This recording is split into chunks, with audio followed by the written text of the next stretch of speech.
আসসালামু আলাইকুম। এটিএন বাংলা সংবাদে আপনাদের সবাইকে স্বাগত জানাচ্ছি। আমি ফিরোজ তোহা। শুরুতেই বিআরবি কেবলস সংবাদ শিরোনাম।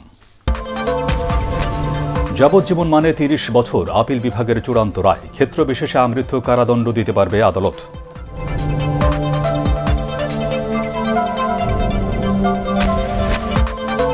ফেব্রুয়ারির আগেই করোনার ভ্যাকসিন পাবে বাংলাদেশ, বলছে স্বাস্থ্য অধিদপ্তর। গণমাধ্যম কর্মীদের ফ্রন্টলাইন গ্রুপে রাখার আশ্বাস।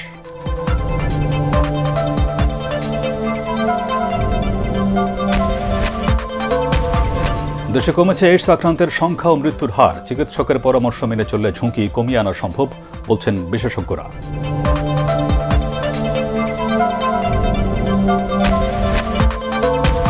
তৃতীয় সাবমেরিন কেবল স্থাপন সহ ২,১১৫ কোটি টাকা ব্যয়ে ৪টি প্রকল্প অনুমোদন দিল একনেক।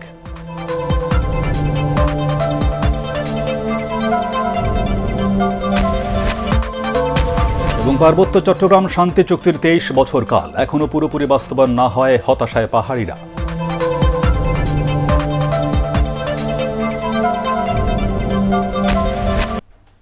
শুনছিলেন বিআরবি কেবলস সংবাদ শিরোনাম।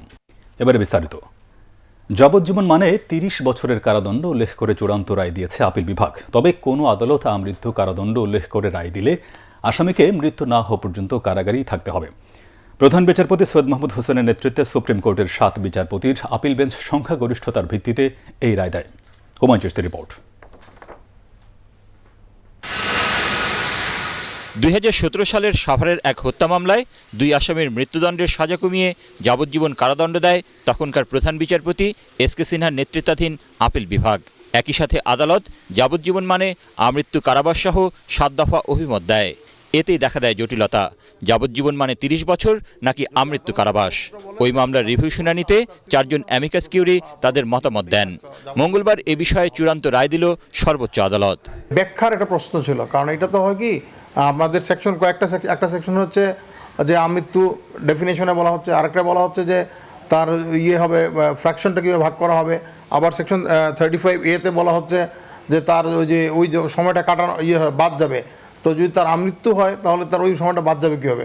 এই বিভিন্ন আইনের প্রভিশনটাকে ওনারা ব্যাখ্যা করছেন এবং সুপ্রিম কোর্ট আজকে রিভিউতে বললেন যে ওনারা প্রাইমা ফেসি অর্থাৎ সাধারণভাবে যাবজ্জীবন হচ্ছে বাকি জীবনটাই। যদি আমাদের পেনাল কোড এবং ফৌজদারি কার্যবিধির এই ধারাগুলো যদি ওনারা বিচার বিশ্লেষণ করে, ওনারা মনে করেন যে এটা 30 বছর হবে যাবজ্জীবন।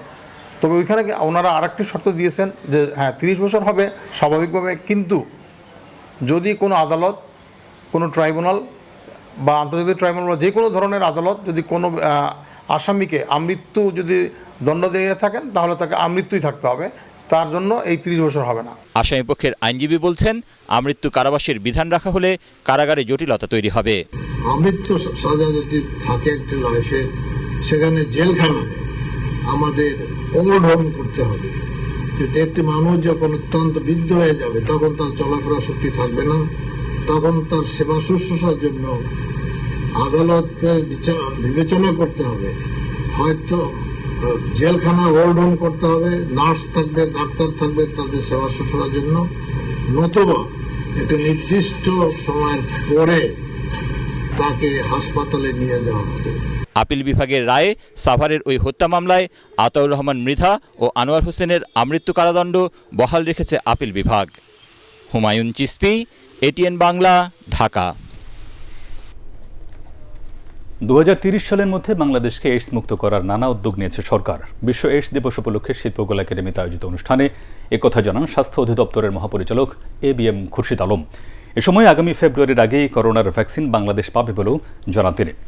গণমাধ্যম কর্মীদের ফ্রন্ট লাইনের গ্রুপে করোনা ভ্যাকসিন পাওয়ার আশ্বাস দেন তিনি। রশনা দাসের রিপোর্ট। স্বাস্থ্য অধিদপ্তরের সবশেষ তথ্য মতে বাংলাদেশে বর্তমানে এইডস রোগীর সংখ্যা প্রায় ১৪,০০০, যাদের মধ্যে এ পর্যন্ত চিকিৎসার আওতায় এসেছে মাত্র ৭,৩৭৪ জন, আর রোগীদের মধ্যে রোহিঙ্গা জনগোষ্ঠীর সদস্য ১০৫ জন। আমরা চাই যে ২০৩০ সালের মধ্যে এটা নির্মূল করতে। সেই নির্মূল করার লক্ষ্যে যে পরিকল্পনাগুলো নেওয়া হয়েছে সেগুলো সঠিক বাস্তবায়ন হবে বলে আমার বিশ্বাস। স্বাস্থ্য অধিদপ্তরের মহাপরিচালক জানায়, ফেব্রুয়ারির আগেই করোনা ভাইরাসের টিকা পাবে বাংলাদেশ। আশা করছি ফেব্রুয়ারি মাসের মধ্যে আমরা ভ্যাকসিন পেয়ে যাব বা আরো সম্ভব আগে সম্ভব হলে আগেই পাবো হয়তো বা, কিন্তু এর আগে পর্যন্ত আমাদের বাঁচার, আমাদের সংক্রমণ ঠেকানোর একমাত্র পথ হল মাস্ক পরে রাখা। এবং WHO বলেছে। অনুষ্ঠানে বক্তারা বলেন, বাংলাদেশের প্রেক্ষাপটে এইডসের অবস্থা অনেক ভালো। সচেতনতা ও সঠিক চিকিৎসা না হলে এটি যে কোনো সময় খারাপ পরিস্থিতির দিকেও যেতে পারে বলে আশঙ্কা করেন তারা। রাসনা দাস, ATN বাংলা, ঢাকা। করোনার সংক্রমণ ঊর্ধ্বমুখী হলেও স্বাস্থ্যবিধি মানতে এখনও অনীহা রয়েছে অনেকের। মাস্ক না পরে রাস্তাঘাটে চলাফেরা করছেন তারা। স্বাস্থ্যবিধি না মানায় সব মানুষকে রাজধানীর বিভিন্ন জায়গায় জরিমানা করছে ভ্রাম্যমাণ আদালত। সামর্থ্য বুঝে 200 থেকে 500 টাকা পর্যন্ত করা হচ্ছে জরিমানা। নির্বাহী ম্যাজিস্ট্রেটরা বলছেন, স্বাস্থ্যবিধি মানার ব্যাপারে আগের চেয়ে কিছুটা সচেতন হয়েছেন নগরবাসী। তবে প্রচলিত পদ্ধতিতে কাজ না হলে প্রয়োজনে কঠোর অবস্থানে যাওয়ার কথা ভাবছেন তারা।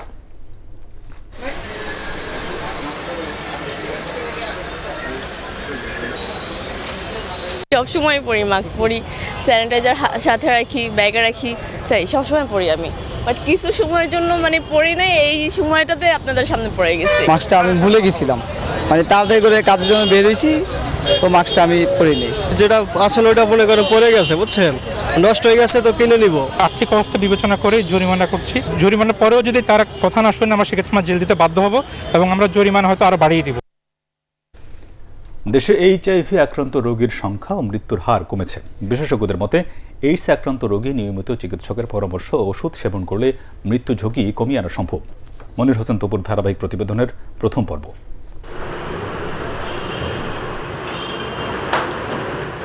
HIV পজিটিভ মানেই মৃত্যু, এই ধারণা ভিত্তিহীন। এর সাক্ষাৎ উদাহরণ আশার আলো সোসাইটির উপপরিচালক। বাংলাদেশে HIV পজিটিভ তৃতীয় ব্যক্তি তিনি। বিদেশ থাকাকালে 1998 সালে তিনি পজিটিভ হন। পরবর্তীতে চিকিৎসকের পরামর্শে HIV নেগেটিভ সন্তানের বাবা হওয়ার পাশাপাশি পরিবার পরিজন নিয়ে সুখে আছেন তিনি। শুরুতেই ফ্যামিলিকে জানানোর কারণে তারা আমাকে সাপোর্ট দিছে। তারা সাপোর্ট দেওয়ার কারণে আমি কোনো টেনশন করতেছি না। আমি আরও অন্য 10 জন মানুষের মতো 24 আওয়ার্স আমি কাজ করে যাইতেছি। স্বাস্থ্য অধিদপ্তরের পরিসংখ্যান বলছে 1989 থেকে 2019 এই 30 বছরে দেশে HIV এইডস আক্রান্ত রোগীর সংখ্যা 7,374। তবে অনুমান করা হয় বাস্তবে এই সংখ্যা অনেক বেশি। HIV শনাক্তের হার এখন সবচেয়ে কম। 2016 সালে ঝুঁকিপূর্ণ HIV রোগী শনাক্তের হার ছিল 3.9 ভাগ। বর্তমানে এই হার 2-এর নিচে নেমে এসেছে। প্রায় 20 বছর 22 বছর ধরে তারা কিন্তু এই ওষুধ খাচ্ছে এবং তারা ভালো আছে। তো আমাদের এইডসের যে প্রথম দিন যখন হয়েছে, আমাদের কাছে যেভাবে এসেছিল যে এইডস হলে মৃত্যু হয়ে যাবে মানুষের সবার, সেটা কিন্তু আসলে বাস্তবেই সত্য নয়। আমাদের দেশে একটা আশার বাণী যে আমরা এখনো লো প্রিভিলেন্স কান্ট্রিতে অবস্থান করছি এবং এটাকে আমরা ধরে রাখার চেষ্টা করব। ঢাকা এবং চট্টগ্রাম বিভাগেই প্রায় 4,500 এইডস রোগী। এই রোগের সংক্রমণ রোধে দেশের 23টি অঞ্চলকে গ্রিন জোন ঘোষণা করে কাজ করছে স্বাস্থ্য অধিদপ্তর। আজকে কিন্তু আমরা দৃঢ়তার সাথে বলতে পারি যে কেউ যদি ডায়াগনোস্ট হয়, আমাদের চিকিৎসার মধ্যে নেয়, তাহলে সে 8-10টা স্বাভাবিক মানুষের মতো জীবনযাপন করতে পারবে। যেহেতু সম্পূর্ণভাবে সে মুক্ত হবে না, তাকে চিকিৎসা চালিয়ে যেতে হবে এবং সেই জায়গাটাই কিন্তু সরকার দায়িত্ব নিয়েছে তাকে বিনামূল্যে এই চিকিৎসাটা চালিয়ে যাওয়া। এইডস রোগীদের স্বাভাবিক জীবনের জন্য সামাজিক দৃষ্টিভঙ্গির পরিবর্তন প্রয়োজন বলে মনে করেন বিশেষজ্ঞরা। ছড়ার মাধ্যমগুলো এবং মনির হোসেন তপু, ATN বাংলা, ঢাকা। 2115 কোটি টাকা ব্যয়ে 4টি প্রকল্পের অনুমোদন দিয়েছে জাতীয় অর্থনৈতিক পরিষদের নির্বাহী কমিটি একনেক। টেলিযোগাযোগ নেটওয়ার্ক সম্প্রসারণ ও আধুনিকায়নে 700 কোটি টাকা ব্যয়ে তৃতীয় সাবমেরিন কেবল স্থাপনের জন্য নতুন একটি প্রকল্পের অনুমোদন দেয় একনেক। এই প্রকল্পের মেয়াদ ধরা হয়েছে চলতি বছরের অক্টোবর থেকে 2024 সালের জুন পর্যন্ত। সকালে গণভবন থেকে ভার্চুয়ালি যোগ দিয়ে রাজধানীর NEC সম্মেলন কক্ষে অনুষ্ঠিত একনেক সভায় সভাপতিত্ব করেন প্রধানমন্ত্রী শেখ হাসিনা। এতে অন্য 3 প্রকল্পের সবগুলোতেই আনা হয়েছে সংশোধনী।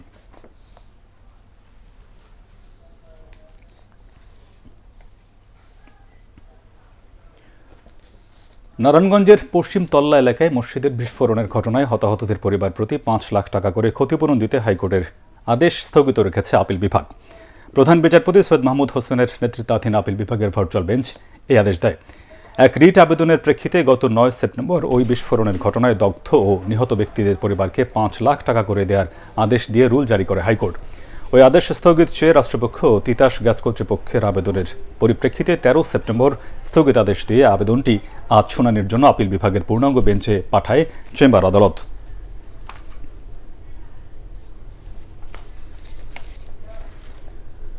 নিরাপদ ও ভ্রমণ বান্ধব সড়ক নেটওয়ার্ক গড়ে তোলা সরকারের অগ্রাধিকার বলে জানিয়েছেন সড়ক পরিবহন ও সেতুমন্ত্রী ওবায়দুল কাদের। রাজধানীর সরকারি বাসভবন থেকে ভিডিও কনফারেন্সের মাধ্যমে জাতীয় প্রেস ক্লাবে নিরাপদ সড়ক চাই আন্দোলনের উদ্যোগে আয়োজিত অনুষ্ঠানে তিনি একথা জানান। তিনি বলেন, সড়ক পরিবহন আইন 2018 অধিকাংশভাবে কার্যকর করা হলেও সবার সহযোগিতায় এই আইন পূর্ণাঙ্গ কার্যকর করা হবে। এ সময় তিনি আরও জানান, ট্রাক চালকদের জন্য প্রাথমিক পর্যায়ে নির্মাণ করা হচ্ছে 4টি বিশ্রামাগার। এ সময় দেশবাসীকে মহান বিজয় দিবসের শুভেচ্ছা জানান আওয়ামী লীগ সাধারণ সম্পাদক।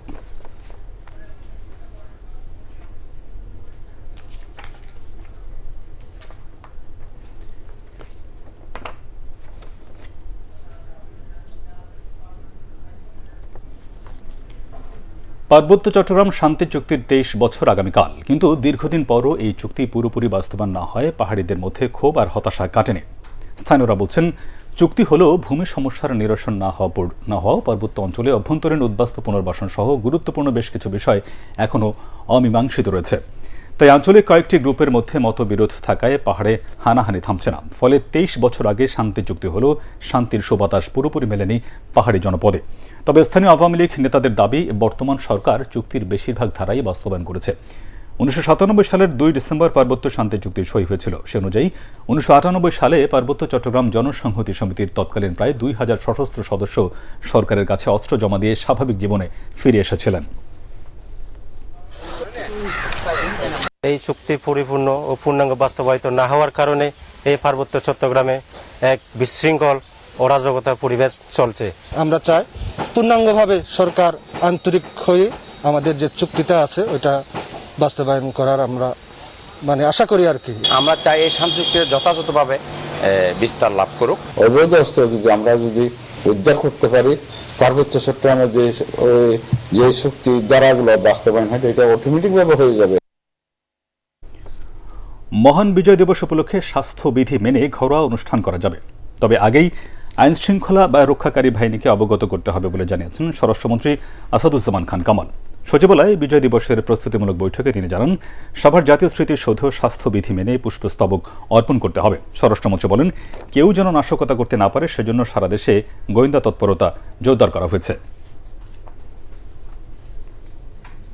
সরকারি ভবনে মন্ত্রী পরিষদ মহান বিজয় দিবস উপলক্ষে স্বাস্থ্যবিধি মেনে ইনডোর বা ঘরোয়া অনুষ্ঠান যারা করতে চান তারা করতে পারবেন, কিন্তু সেই বিষয়ে আমাদের আইন শৃঙ্খলা বাহিনীকে পূর্বেই জানাতে হবে যে কোথায় করছেন, কিভাবে করছেন, কতজনের আয়োজন হবে। অনুষ্ঠানগুলিতে যেন নাশকতা না করতে পারে সেই জন্য সারা দেশব্যাপী গোয়েন্দা কার্যক্রম আপনারা শুনেছেন, গোয়েন্দারা তাদের মতামত দিয়েছেন। গোয়েন্দাদের মতামতকে মাথায় রেখে আমাদের নিরাপত্তা বাহিনী কাজ করবেন এবং সেই অনুযায়ী তারা কাজ করছে। এবার শেয়ার বাজারের খবর।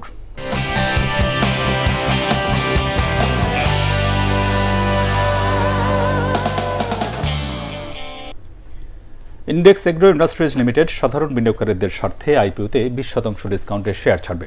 বিডিংয়ে কোম্পানিটি কাট অফ প্রাইস নির্ধারণ হয়েছে 62 টাকা। তা থেকে 10% কমে শেয়ার ছাড়ার কথা থাকলেও কোম্পানিটি প্রায় 20% ডিসকাউন্টে প্রতিটি শেয়ার 50 টাকায় ইস্যুর সিদ্ধান্ত নিয়েছে। বুক বিল্ডিং পদ্ধতিতে শেয়ার বাজার থেকে 50 কোটি টাকা উত্তোলন করবে কোম্পানিটি, যা ভবন নির্মাণ, মেশিনারিজ ও ইকুইপমেন্ট ক্রয় এবং আইপিও জনিত ব্যয় ব্যবহার করা হবে। এবারে আল আরাফা ইসলামী ব্যাংক অর্থ সংবাদ।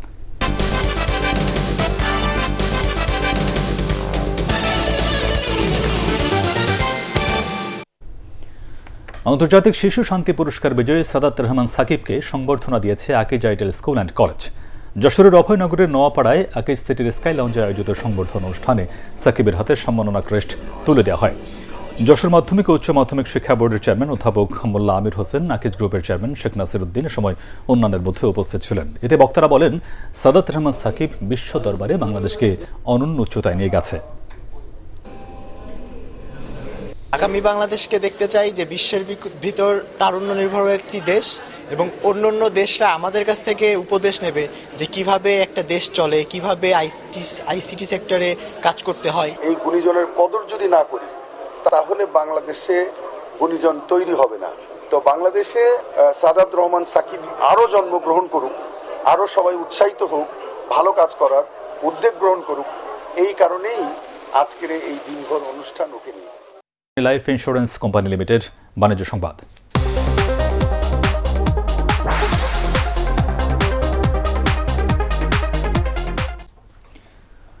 মানিকগঞ্জে শুরু হয়েছে নতুন ধান কাটার উৎসব। এ উপলক্ষে সাটুরিয়া উপজেলার সাইপাড়া গ্রামে এক অনুষ্ঠানের আয়োজন করা হয়।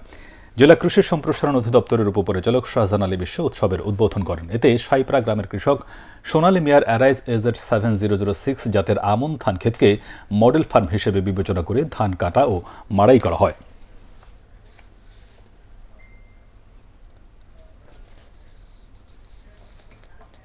এবারে পাটেক্স খেলার খবর।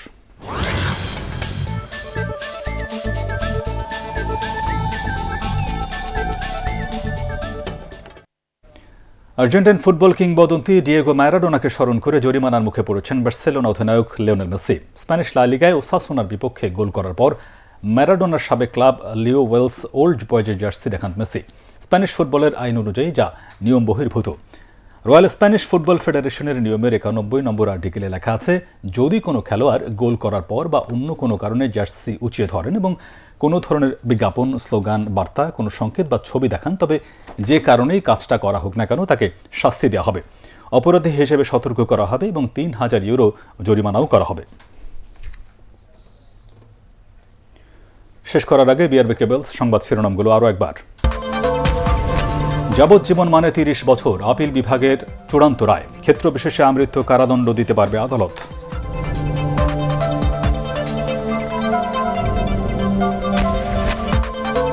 ফেব্রুয়ারির আগেই করোনার ভ্যাকসিন পাবে বাংলাদেশ, বলছে স্বাস্থ্য অধিদপ্তর। গণমাধ্যম কর্মীদের ফ্রন্টলাইন গ্রুপে রাখার আশ্বাস।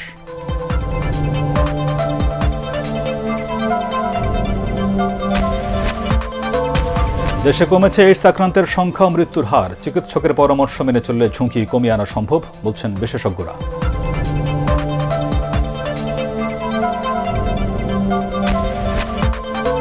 ভিডিও সাবমেরিন কেবল স্থাপন সহ 2115 কোটি টাকা ব্যয়ে 4টি প্রকল্প অনুমোদন দিল একনেক।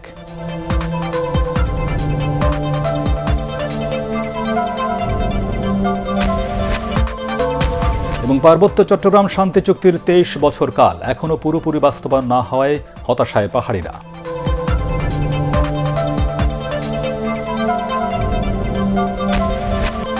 আর এই ছিল এখনকার মতো। রইল পরবর্তী সংবাদ দেখবার আমন্ত্রণ। দর্শক, করোনা ভাইরাসের সংক্রমণ থেকে নিজেকে সুরক্ষিত রাখতে অবশ্যই মাস্ক ব্যবহার করুন, বারবার হাত পরিষ্কার করুন। আর ATN বাংলা সংবাদ ইউটিউবে দেখতে ব্রাউজ করুন, youtube/ATN বাংলা নিউজ। ধন্যবাদ সবাইকে।